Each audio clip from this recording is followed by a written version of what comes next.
নমস্কার শ্রোতা বন্ধুরা, ঋতধারা মনোরমা সাধু ইউটিউব চ্যানেলের সকলকে আবারও স্বাগত জানাই।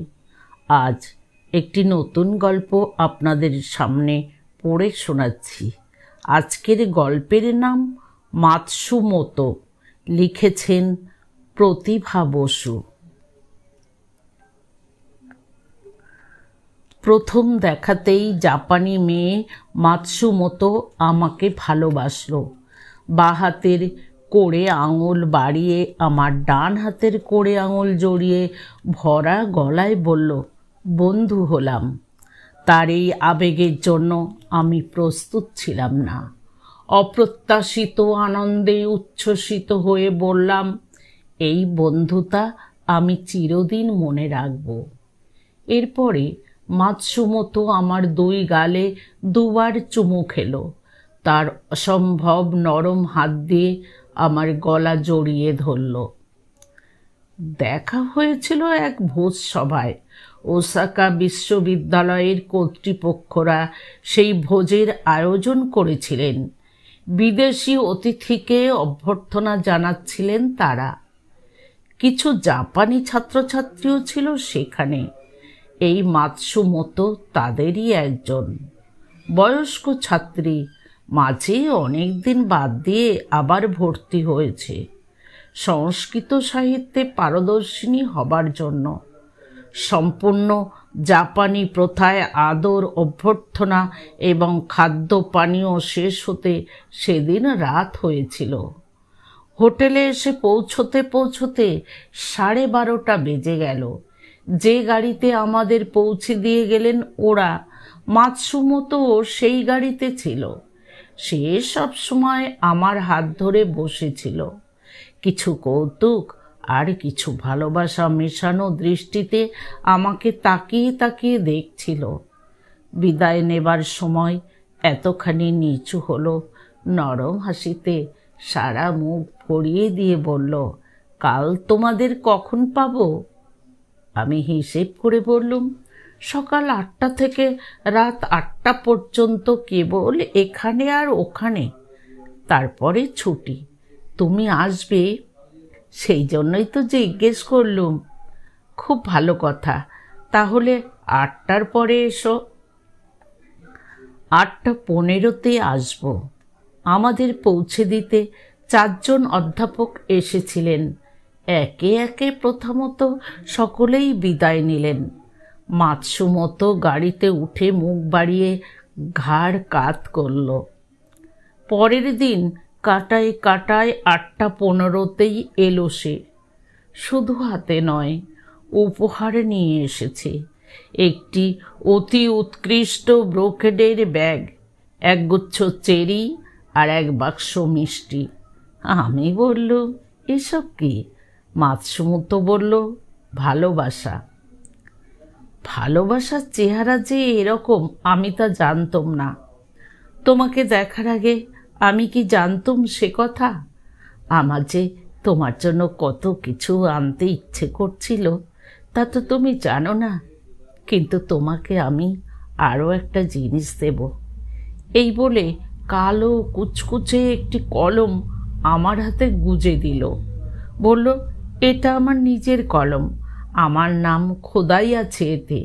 আমি জানি পথের দেখা এই ক্ষণিকের বন্ধুকে যদি বা কখনো ভোলো, কলমটি দেখলেই মনে পড়ে যাবে, নামটা পড়ে নিতে পারবে।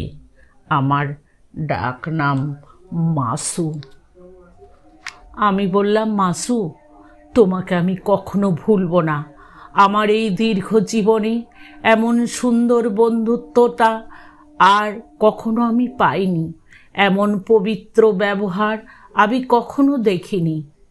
মাসু বলল, ভারতীয় মেয়েরা অতুলনীয়। আমি বললাম, জাপানি মেয়েরা স্বর্গীয়।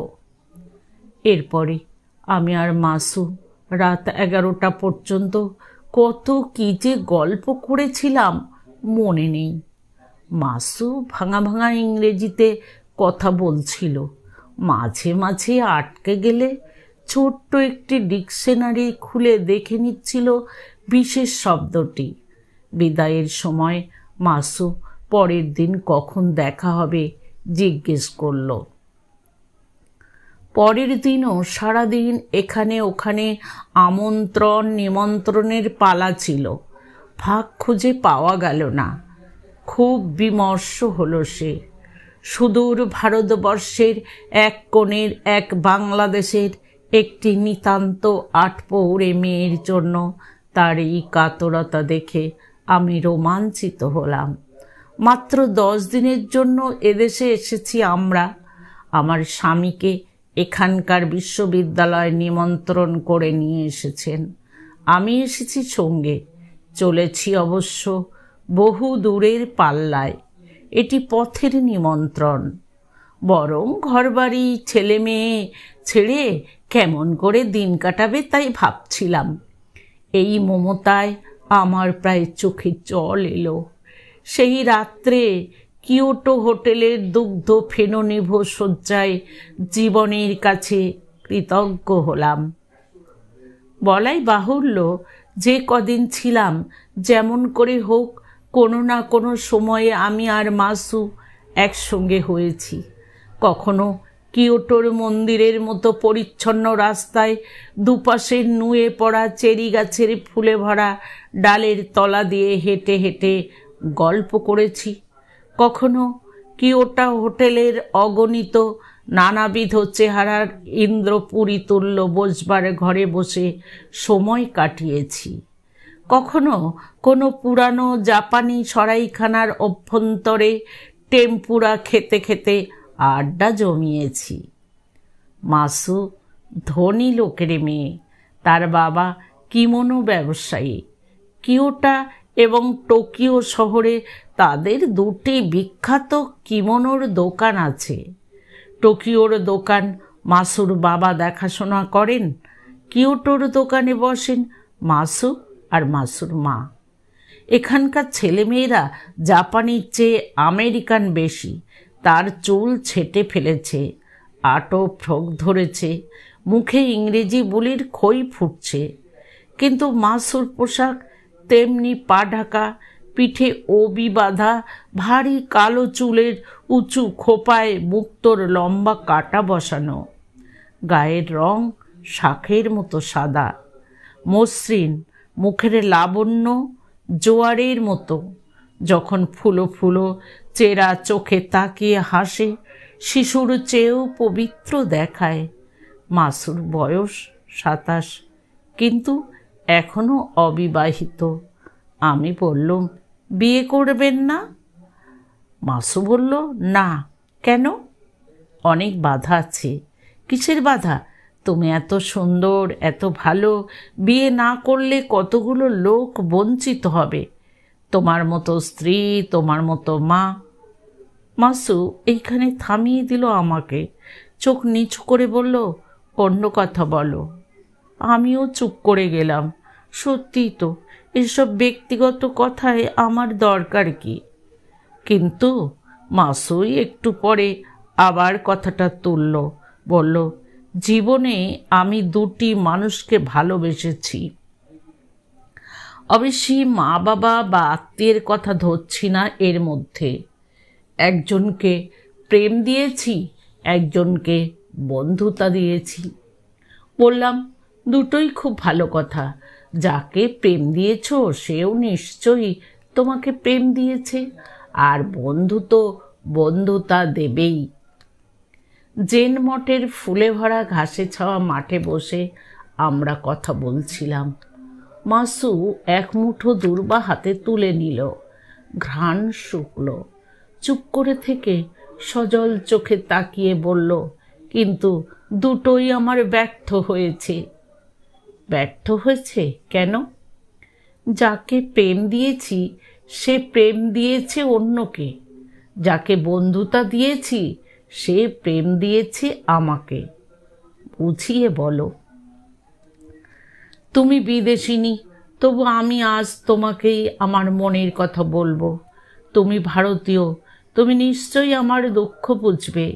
কিন্তু একটাই শুধু ভয়, তুমি লেখো। সেটা ভয় কিসের? ভয়ের বই কি?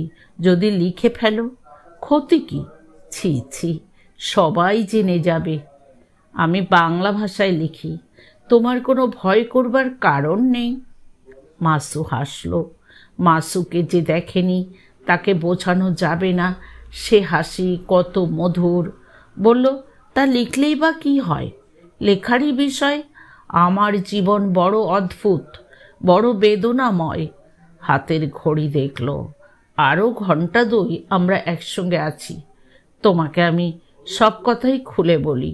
মনের ভার আর আমি না নামিয়ে পারছি না। বিশেষ করে আজ কয়েকদিন যাবৎ বড় বেশি অশান্তি যাচ্ছে। মজাটা কি জানো? ঈশ্বর সত্যি করুণাময়। আমার এই প্রচণ্ড অশান্তির সময়ে কেমন তোমাকে মিলিয়ে দিলেন।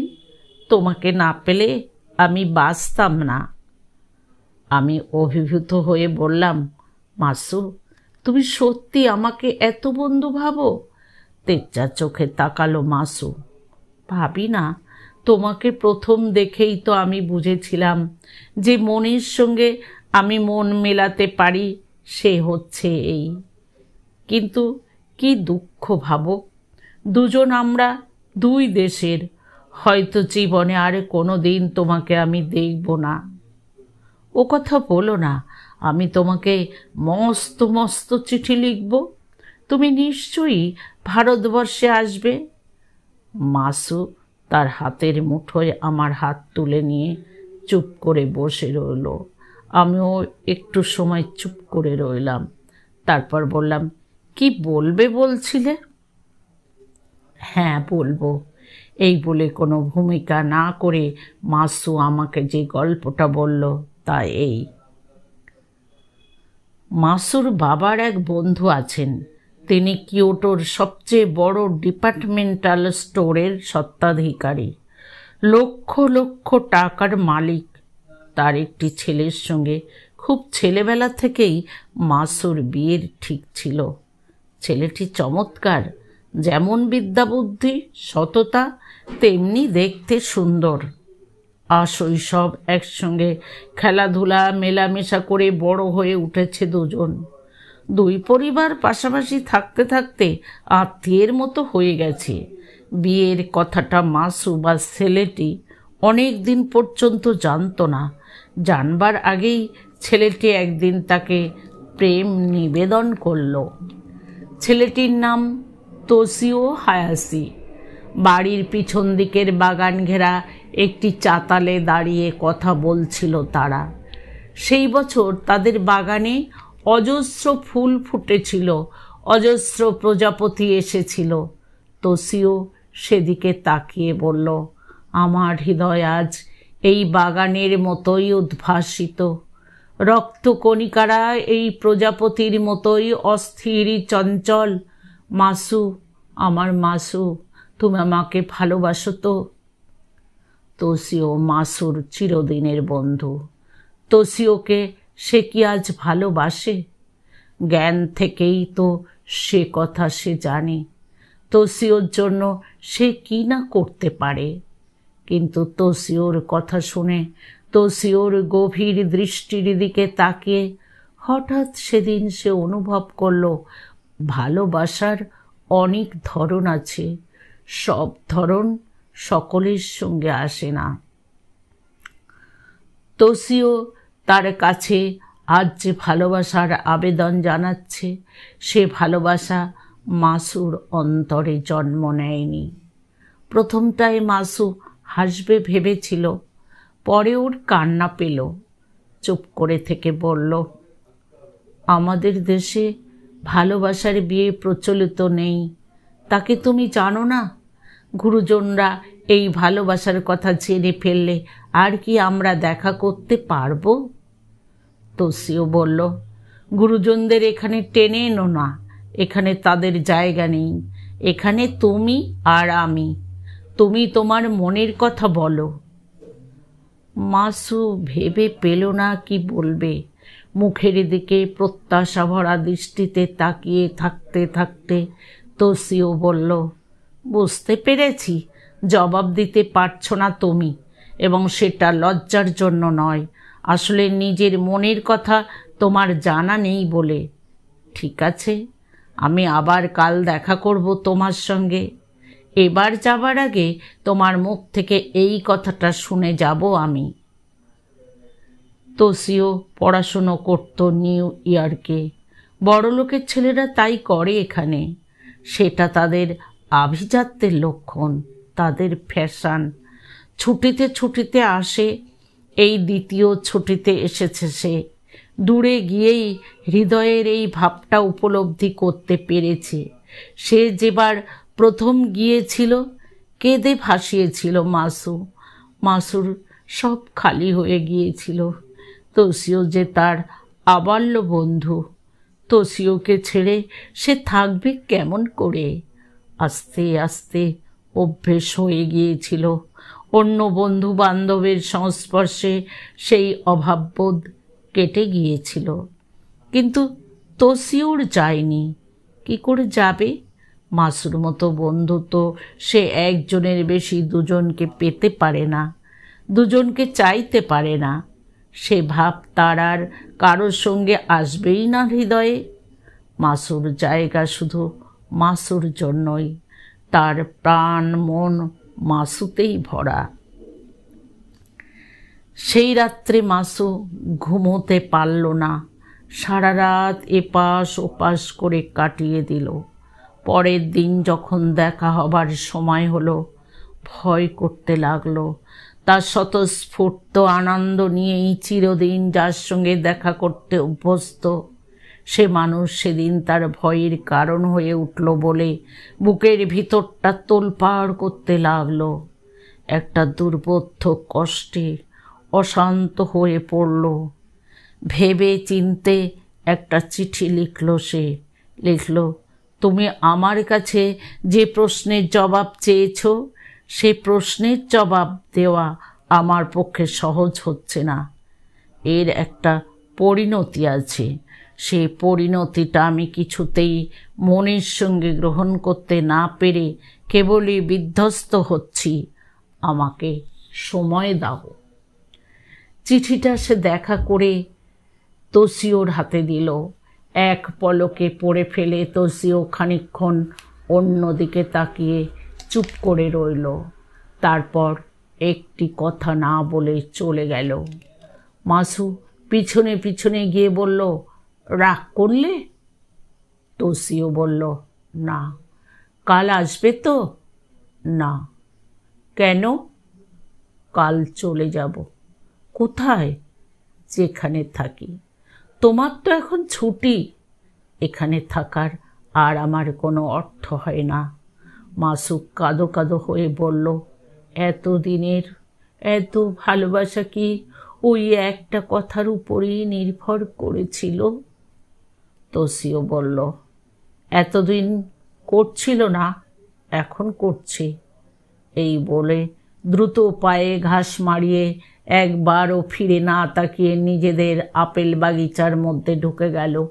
পাশাপাশি কম্পাউন্ডে দাঁড়িয়ে মাসু তাকিয়ে রইল। পরের দিন শোনা গেল বাবা মা কারো কথা না শুনে তোসিও নিউ ইয়র্কে চলে গেছে। মাসুর বয়স তখন 21। মন্দ বয়স নয়। মাসুর মা বাবা এবার তার বিয়ে দিতে উদ্যোগী হলেন। আর এই প্রথম মাসু জানল তোসিওর সঙ্গেই বিয়ে ঠিক হয়ে আছে তার। সে যে কি বলবে কি করবে কিছুই ভেবে ঠিক করতে পারল না। যা সহজ, যা সুন্দর, যা উৎকৃষ্ট সবই মাসুর কাছে উপস্থিত করেছিলেন বিধাতা। মাসুর বিলম্বিত ভাগ্য তা গ্রহণ করতে পারল না। তোসিও তার স্বামী হবে, সন্তানের পিতা হবে, তা এ কথাটা ভাবতেই দাঁতে কাকড় পড়ল তার। তবু বিয়ের আয়োজনে বাধা হলো না। মেয়ের মতামতের কথা কোনো বাপ মা ভাবে না। এদেশে মাসুর বাপ মাও ভাবলেন না। টেলিগ্রাম পেয়ে তোসিও চলে এলো। এসে সব শুনে গম্ভীর হয়ে জিজ্ঞাসা করল, মাসু কি রাজি হয়েছে? তোসিওর বাবা মিস্টার হায়াসি আর মা মিসেস হায়াসি ছেলের কথা শুনে হতেও হলেন না। তাদের ছেলে আমেরিকা প্রবাসী, তার মতামত অন্যরকম তো হবেই। তারা ঘুরিয়ে বললেন, তোমার মতো সচ্চরিত্র, বিদ্বান এবং সুপুরুষ স্বামীর জন্য একজন মেয়ের যত প্রার্থনা দরকার, মাসুর ঠিক তত প্রার্থনা করেছিল কিনা জানি না, তবে পেয়ে যে সে বর্তে যাবে এই বিষয়ে কোনো সন্দেহ নেই। সুতরাং তার মতামত নিয়ে তোমাকে মাথা ঘামাতে হবে না। এ কথায় তোষিও শান্ত হলো না, বলল, আমি নিজে একবার ওর সঙ্গে কথা বলবো। মিস্টার হায়াসি এবার দৃঢ় হয়ে বললেন, একটু বাড়াবাড়ি হয়ে যাচ্ছে নাকি? তোষিও বলল, জানি না, তবে বিয়ের আগে একবার ওর সঙ্গে আমি দেখা করবই। সেটা নিয়ম নয়। যার সঙ্গে ছেলেবেলা থেকে খেলাধুলা করে বড় হয়ে উঠেছি তার সঙ্গে দেখা করার মধ্যে কি এত নিয়মের প্রশ্ন থাকতে পারে? সে এখন তোমার বন্ধু নয়, বাল্য সঙ্গী নয়, ভাবী স্ত্রী। বিয়ের আর 10 দিন বাকি। এই 10 দিন তোমাদের দেখাশুনো বন্ধ। মা বাবার মুখের উপর কথা বলা অভ্যাস নেই তোষিওর। চুপ করে মাথা নামিয়ে উঠে গেল। কিন্তু সময় সুযোগ বুঝে বাইরে থেকে মাসুর কলেজে ফোন করলো। হঠাৎ তোষিওর গলা পেয়ে এত ভালো লাগলো, বিয়েটির সব ভুলে ঠিক আগের মতো সরল আবেগে মাসু তাকে সম্ভাষণ করলো। তার উপরই রাগ করে 3 মাস আগে চলে গিয়েছিল তোষিও। 3 মাস ধরে প্রতিদিন একবার না একবার তার কথা মাসুর মনে হয়েছে। তার হাসি মনে পড়েছে, তার কথা বলার ভঙ্গি মনে পড়েছে, তার দুষ্টুমি করে খেপানোর কথা মনে পড়েছে, তার সঙ্গটা যে কত মধুর ছিল সে কথা মনে করে মাসুর বিস্বাদ লেগেছে জগৎটা। তোষিওর মতো একজন বন্ধু সংসারে বিরল। সেই বন্ধুকে হারাবার ব্যথায় সে অতিশয় কাতর হয়েছিল। তোষিও বলল, কেমন আছো? মাসু ব্যাকুল গলায় বলল, তুমি কেমন আছো? ও পিঠ থেকে একটু হাসলো তোষিও। এই মুহূর্তে মনে হচ্ছে তরি বোধহয় কূলে ফিরল। মাসু, মাঝ নদীতে বড় তুফান, ভেবেছিলাম তলিয়ে যাবে। তাহলে তোমার কোনো আপত্তি নেই তো? আপত্তি কিসের? ও, এবার বুঝতে পেরে গম্ভীর হলো মাসু। বুকের ভিতরটা গুড় গুড় করে উঠল।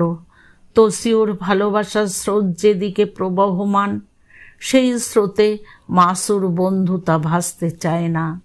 তোষিও তার অবচেতন মনে বোধহয় স্নেহময় ভাইয়ের আসন পেতে বসেছিল। তা নইলে মাসুর মন এমন হবে কেন? কান্না পেয়ে গেল মাসুর। তোষিও বলল, কথা বলছো না কেন? কি বলবো? তুমি প্রস্তুত হয়েছ তো? কি বিষয়ে? বুঝতে পেরেও ভান করছো আমি আমাদের বিয়ের কথাই বলছি। সময় নিয়ে মাসু বলল, আমার প্রস্তুতির উপর কি কিছু নির্ভর করছে? বিয়েটা যখন তোমার, কিন্তু আমি একজন মেয়ে, আমার কথার মূল্য কি? অসহিষ্ণু হয়ে তোষিও বলল, বুঝেছি। তোষিও, আর কিছু বলবার দরকার নেই। আমাকে তুমি ক্ষমা করো, কিন্তু এই অপরাধে তুমি আমাকে তোমার বন্ধুত্বটা থেকে বিচ্ছিন্ন করো না। মাসু, আমি যা পারি না তা আমি কেমন করে করব? তুমি আমাকে মরে যেতে বলো, রাজি আছি। তুমি আমাকে একটা একটা করে অঙ্গ প্রত্যঙ্গ কেটে ফেলতে বলো, হয়তো তাও আমি পারবো। কিন্তু হৃদয় ভরা প্রেম নিয়ে নিছক বন্ধুত্ব তার ভান করে আর আমি তোমার কাছে দাঁড়াতে পারবো না। আমাকে বিদায় দাও। অস্ত্র বাষ্পরুদ্ধ কণ্ঠে মাসু ডাকল, তোষিও। তোষিও ফোন ছেড়ে দিল। আবার চলে গেল তোষিও। হায়াসি দম্পতি ছেলের ব্যবহারে মর্মাহত হলেন। মাসুর মা বাবাকে মাসু নিজের অমতের কথা জানিয়ে তোষিওর উপর তাদের আক্রোশ নিবারণ করল। নিভৃতে তার মা তাকে বললেন, কেন, তোর কিসের আপত্তি? মাসু বলল, জানি না। মা বললেন, এমন স্বামী কি একজন মেয়ে ইচ্ছে করলেই পেতে পারে? তোসিওর মতো গুণবান, হৃদয়বান এবং ধনবান পাত্র আর আমি কোথায় পাব? মাসু বলল, আমি কোনো দিন বিয়ে করব না। সন্দেহ করে মা বললেন, তুই কি গোপনে আর কারোর সঙ্গে মিশিস না? তবে কেন ওকে ফিরিয়ে দিলি?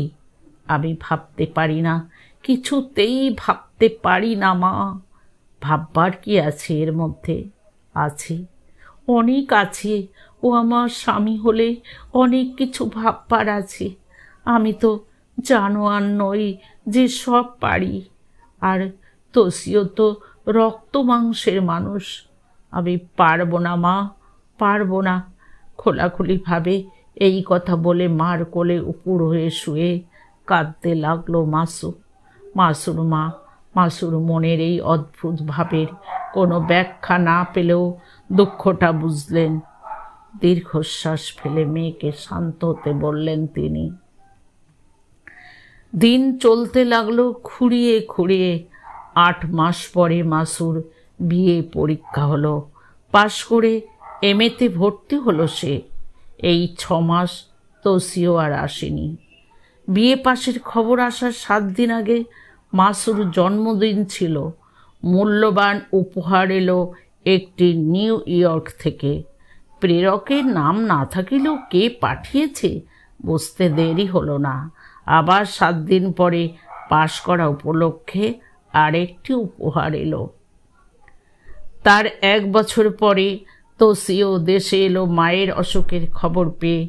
কিন্তু সবাই বলল, তোসিওকে দেখে বোঝা যায় না তার মায়ের অসুখ না তার নিজের অসুখ।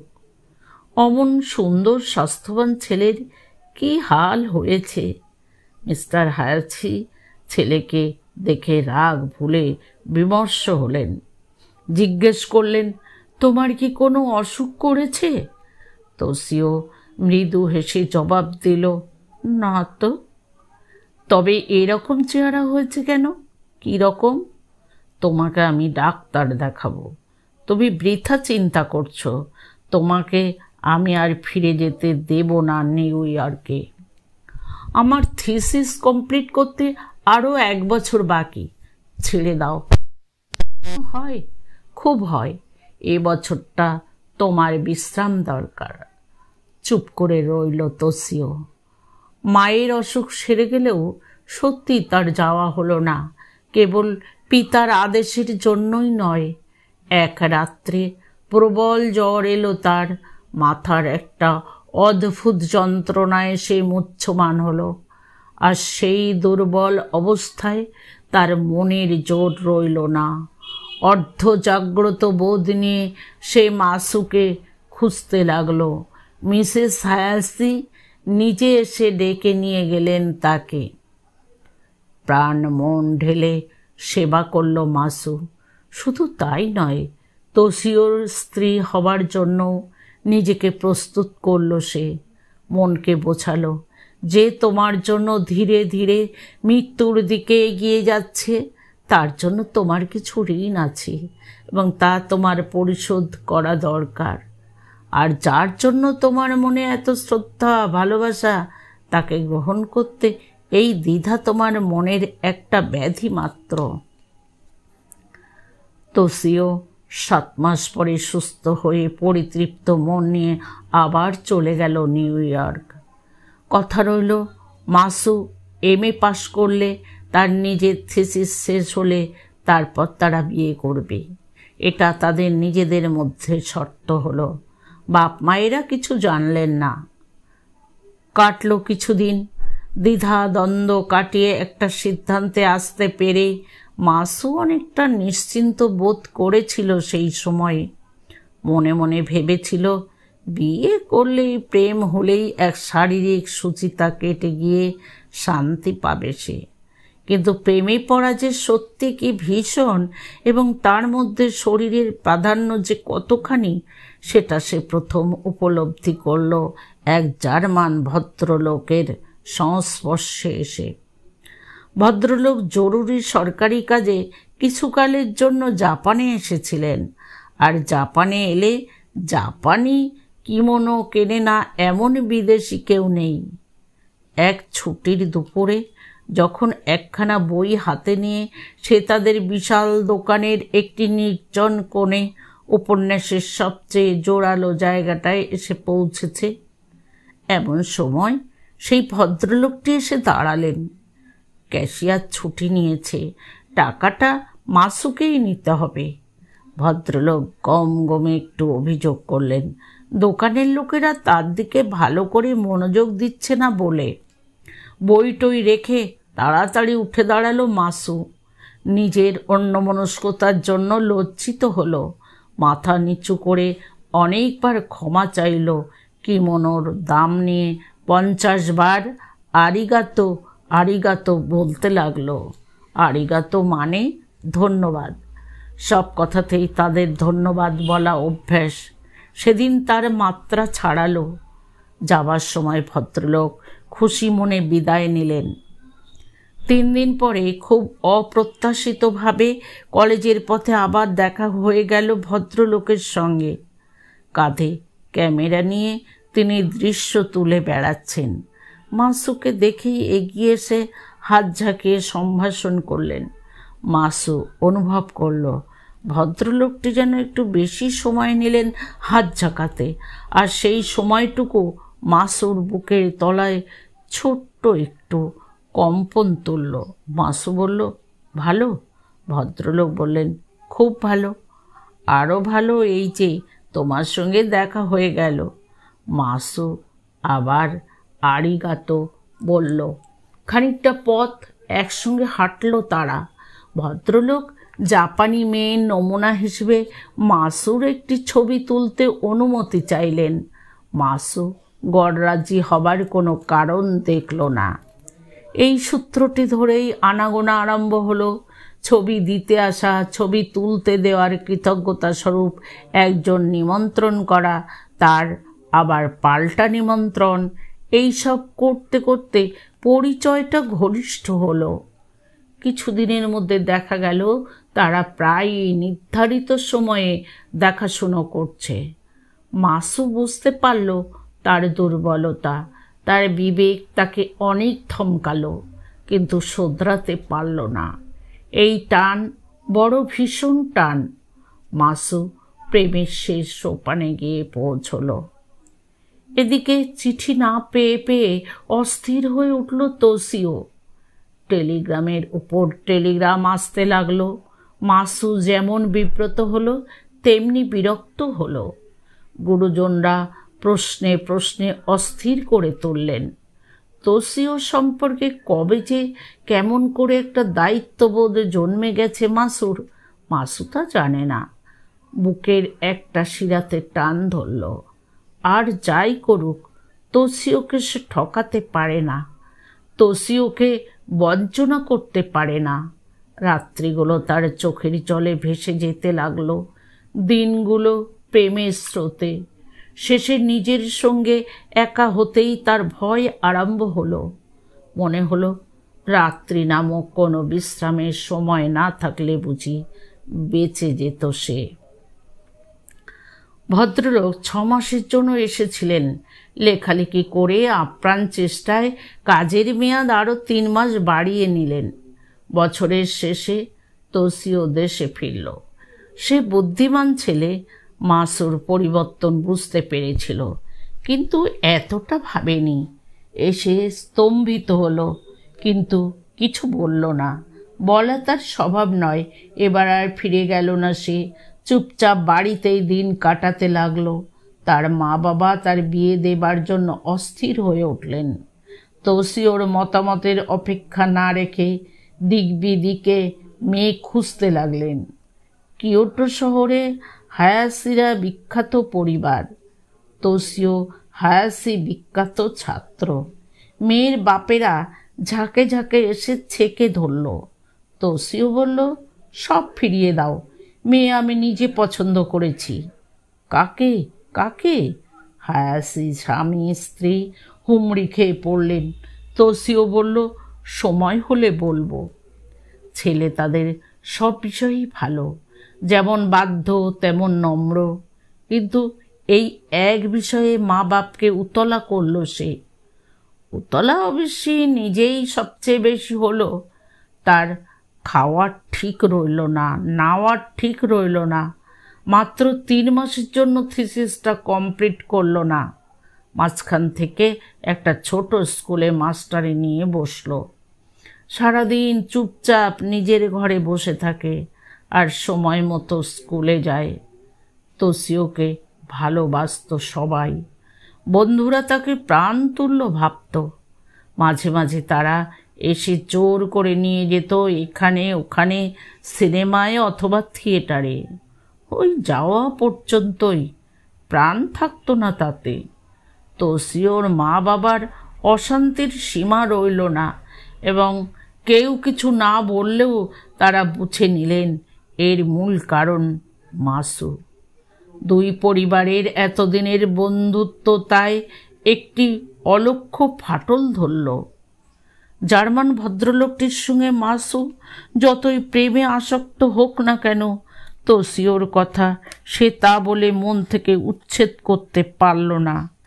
কেন পারল না তাও মাসু জানে না। খবরাখবর সবই তার কানে যায়। মন খারাপ হয়, নিজেকে ফেরাতে চেষ্টা করে, লাভ হয় না। কোনো এক বিকেলে মাসু যখন কলেজ থেকে একটা পার্কের পাশ দিয়ে বাড়ি ফিরছিল, হঠাৎ তাকিয়ে দেখল পড়ন্ত বেলার রোদে একটা নিচু গাছের তলায় একটি উঁচু নিচু কৃত্রিম ছোট পাহাড়ের একটি পাথরে তোষিও বসে আছে। এক ধাপ নিচে আরেকটি পাথরে অন্য একটি বিদেশি মেয়ে। দৃশ্যটা বিকেলের সঙ্গে মিলিয়ে ছবির মতো।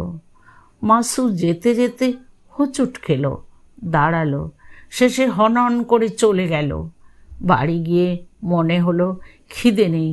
সন্ধ্যাবেলা বেরুতে গিয়ে মনে হলো শরীর খারাপ। নিজের ঘরে ঢুকে বিছানায় শুয়ে মনে হলো মানুষ যাত্রার মতো বিশ্বাসঘাতক আর কেউ না। তোষিওকে সে প্রায় 2 বছর পরে দেখল। সত্যি অনেকটা রোগা হয়েছে। মাথার চুলগুলো অবিন্যস্ত, গালের দাড়িও যথোচিত পরিচ্ছন্নভাবে কামানো নয়।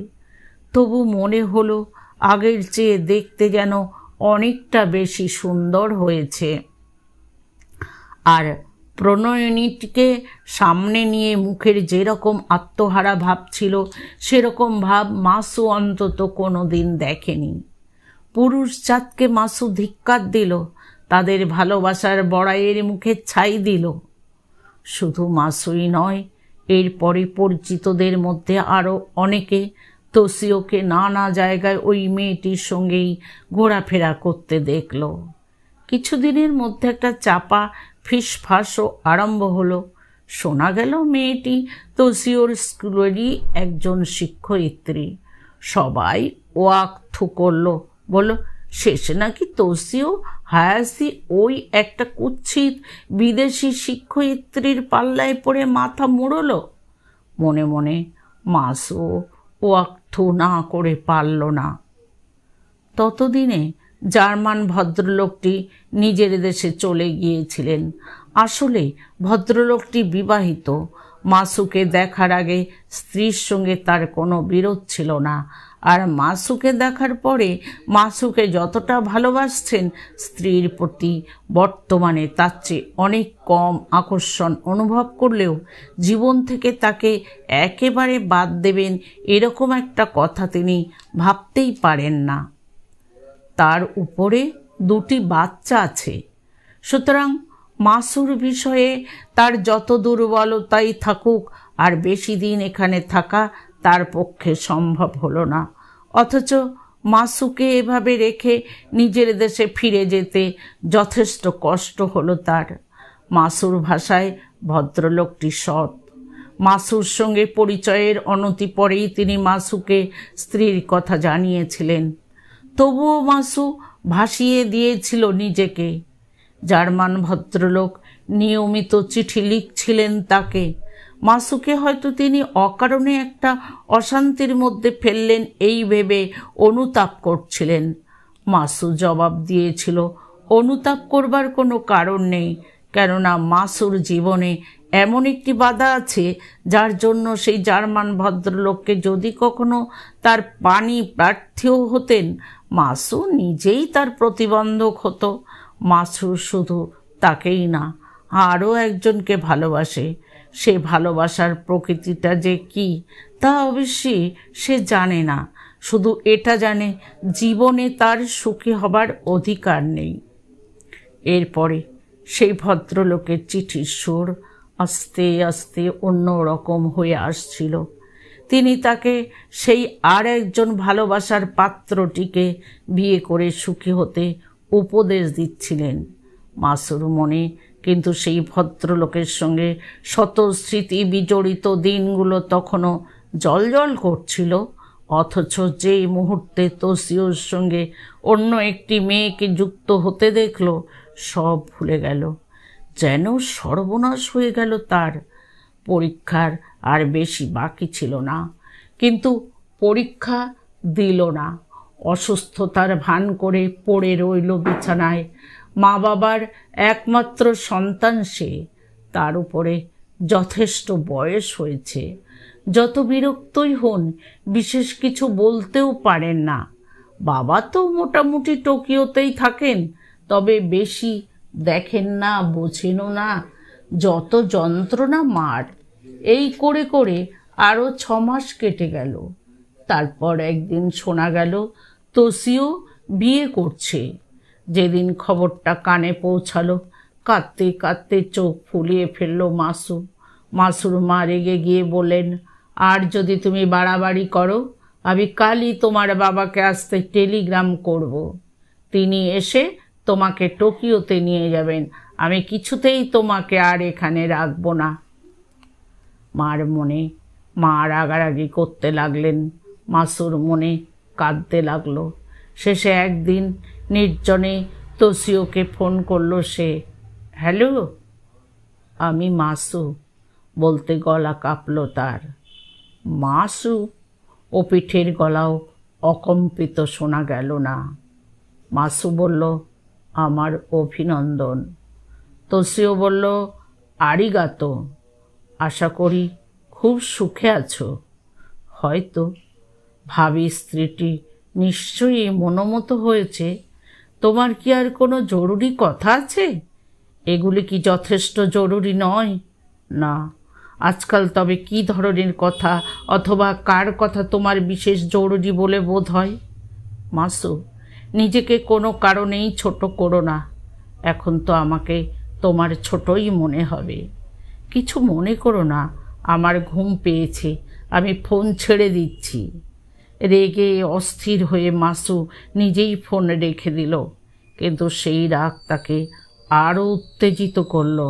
খানিকক্ষণ বিছানায় ছটফট করে আবার টেলিফোন তুলল সে। শোনো, বলো। এই তোমার মুখেই আমি অনেক বড় বড় কথা শুনেছিলাম। আমাকে তুমি যত অভদ্র ভাবো, হয়তো আমি ততটা নই। বড়াই করা আমার স্বভাব নয়।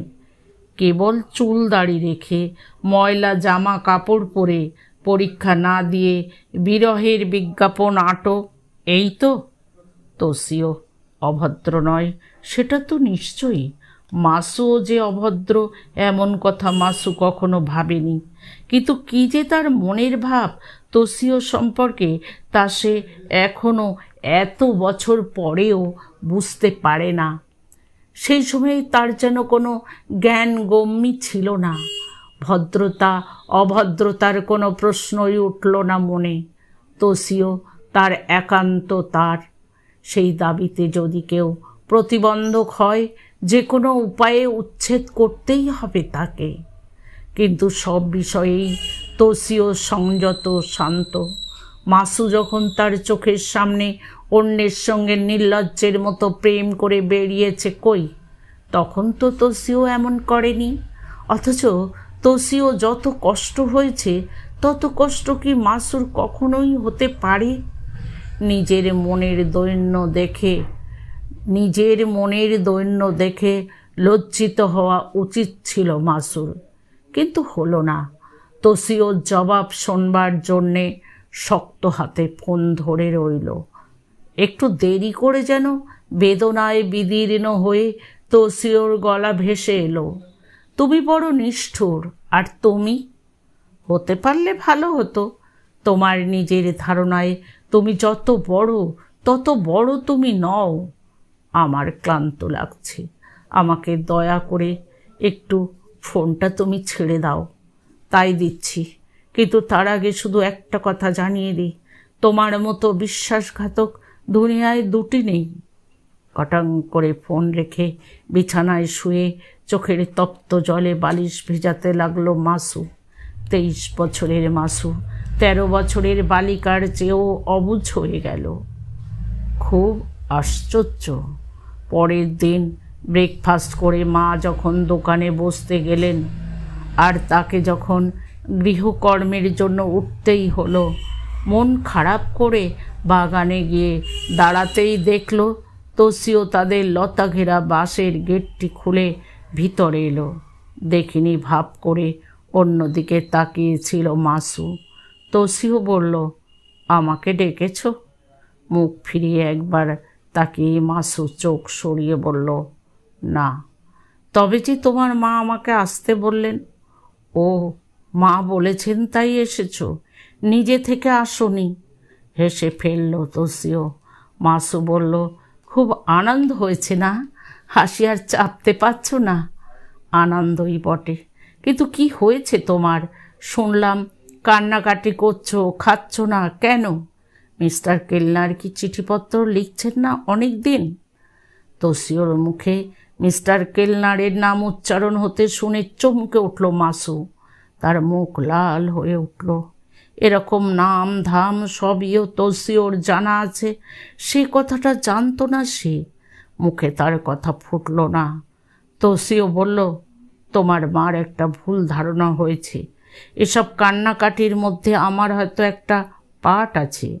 সেটা সে কত মিথ্যে, কিছুতেই বলতে পারলাম না তাকে সে কথা। তাকে শ্রদ্ধা করি, ভালোবাসি, কথা দিয়েছি বলেই এলাম। ভেবো না কোনো সুযোগ নেবার উদ্দেশ্য আছে আমার। মাসু একেবারে চুপ। কিন্তু দুঃখ বেদনা কিছু না কিছু সকলেরই আছে। ঈষৎ উত্তেজিত তোষিও অন্য মনস্কভাবে একটা চন্দ্রমল্লিকার কুড়ি ছিঁড়ে ফেলল। যার যারটা তার তার কাছে সবসময় অন্যের চেয়ে বেশি মনে হয়। তার সবচেয়ে আজ এইটাই আমার কাছে বেশি মর্মান্তিক লাগছে যে তোমার এই বেদনার জন্য তোমার মা শেষ পর্যন্ত আমাকে দায়ী মনে করলেন। মাসু পাথরের মতো স্থির। কিন্তু যাক সে কথা। তোষিওর দীর্ঘশ্বাসটা চাপা রইল না। তুমি ভেবো না, সেই ভদ্রলোক ভালো আছেন।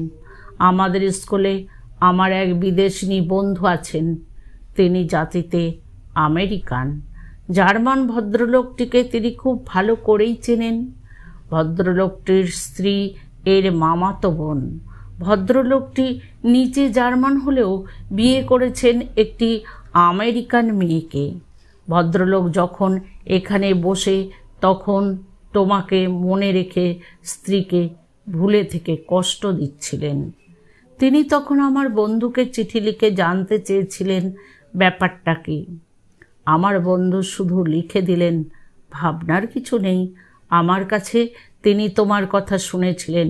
মন খুলে শুধু এই বন্ধুটির কাছেই কোনো এক দুর্বল মুহূর্তে সব আমি বলে ফেলেছিলাম। হাজার হোক, আমিও তো মানুষের অতিরিক্ত কিছু নই। মাসু দুঃখে লজ্জায় মিশে রইল মাটিতে। তার কোনো কথা শোনার জন্য অপেক্ষা না করে তোষিও বিদায় নিল। এরপরে তোষিওর সঙ্গে আর মাসুর দেখা হয়নি। তোষিও আবার ফিরে গিয়েছিল নিউ ইয়র্কে। এই 4 বছরের মধ্যে আর আসেনি সে। তার বাবা মা মধ্যে মধ্যেই উড়ে গিয়ে ছেলেকে দেখে আসেন। ডক্টরেট হয়ে সে সেখানকার কলম্বিয়া ইউনিভার্সিটিতে ছাত্র পড়াচ্ছে। গল্প শেষ করে মাসু বিদীর্ণ রেখায় হাসল, বলল, সুতরাং আমার কি আর বিয়ের প্রশ্ন আছে না বয়স আছে? আমি বললাম, দুটোই আছে। কি উপায়ে? হাতের মুঠোয় চাপ দিয়ে কথায় ঠাট্টার সুর আনলো মাসু। বললাম, সম্বন্ধ করে পাত্র হবেন তোশিও হায়াশি, কন্যা আমাদের মাতসুমোতো। তারপর মাসু কৌতুকের চোখ নাচালো। আমি তেমনি গম্ভীর থেকে বললাম, প্রস্তাবটা স্বয়ং কন্যাকেই পাঠাতে হবে পাত্রের কাছে। পাত্র গ্রহণ করলে আনুষ্ঠানিকভাবে মা বাবারা বিয়ে দেবেন এবং সেই বিয়ের দিনই তারা পরস্পরকে দেখবে, তার আগে নয়।